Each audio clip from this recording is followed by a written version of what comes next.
Minangkabau terkenal dengan wilayah adat yang melahirkan ulama-ulama besar.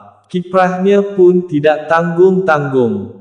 Ulama-ulama asal Minangkabau banyak mendapat tempat di hati masyarakat Sumba dan tanah air. Sebut saja Inyiak Canduang. Kebesaran nama ulama asal Kabupaten Agam ini bahkan sampai dikenal sebagai salah satu pahlawan. Nama Inyiak Canduang sendiri kini tengah diusulkan jadi sosok pahlawan nasional. Namun ternyata, selain nama-nama yang akrab di telinga sekarang, ada beberapa ulama lain yang punya kiprah hebat. Mereka adalah ulama yang pernah mendapat peran penting dalam pendidikan agama Islam di Tanah Suci Mekah. Para ulama ini terkenal di Jazirah Arab Saudi medio 1800 hingga 1900-an. Kiprah para ulama ini dikutip dari tulisan Buya Zulhamdi Malin Mudo, mantan ketua MUI Padang Panjang yang juga founder Sekolah Adat Minangkabau.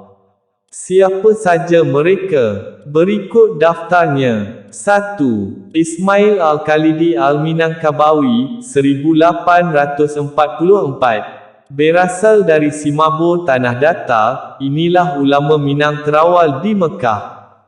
Sampai saat ini karya beliau Kafayatul Gulam terus dicetak ulang dipelajari di pesantren Asia Tenggara, dan masih ada beberapa karya lain.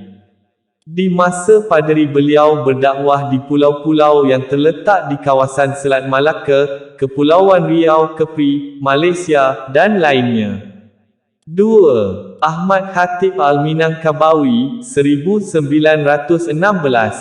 Inilah ulama Indonesia paling cemerlang di Mekah. Syekh Ahmad Khatib Al-Minangkabawi rahimahullah lahir di Nagari Koto Tuo, Kecamatan Empat Koto, Kabupaten Agam, Sumatera Barat pada 6 Zulhijjah 1276 H, 1860 M.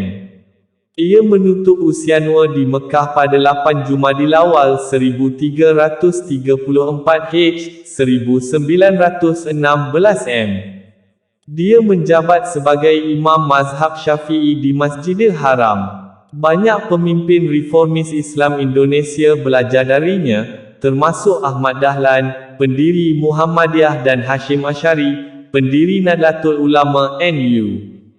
3. Tahir Jalaluddin, 1956. Berasal dari rumah gadang yang sama dengan Ahmad Khatib, ibu dari Syekh Tahir dan ibu Syekh Ahmad merupakan saudara kandung. Belajar di Mekah dan Mesir, setelah lama mengajar di Mekah beliau menetap di Malaysia sampai wafat. 4. Syekh Khatib Kumango, seorang ulama ahli qiraat, tercatat ia merupakan guru dari beberapa ulama Minang yang belajar di Mekah. Identitas beliau tidak banyak diketahui. Ia bukan Syekh Kumango, guru silik Kumango Batu Sangkar. 5. Abdul Karim Amrullah, 1945. Ayah Buya Hamka, murid kesayangan Syekh Ahmad Khatib ini pernah mengajar di Masjidil Haram dan di rumah Hafsyah Kemenakan Ahmad Khatib.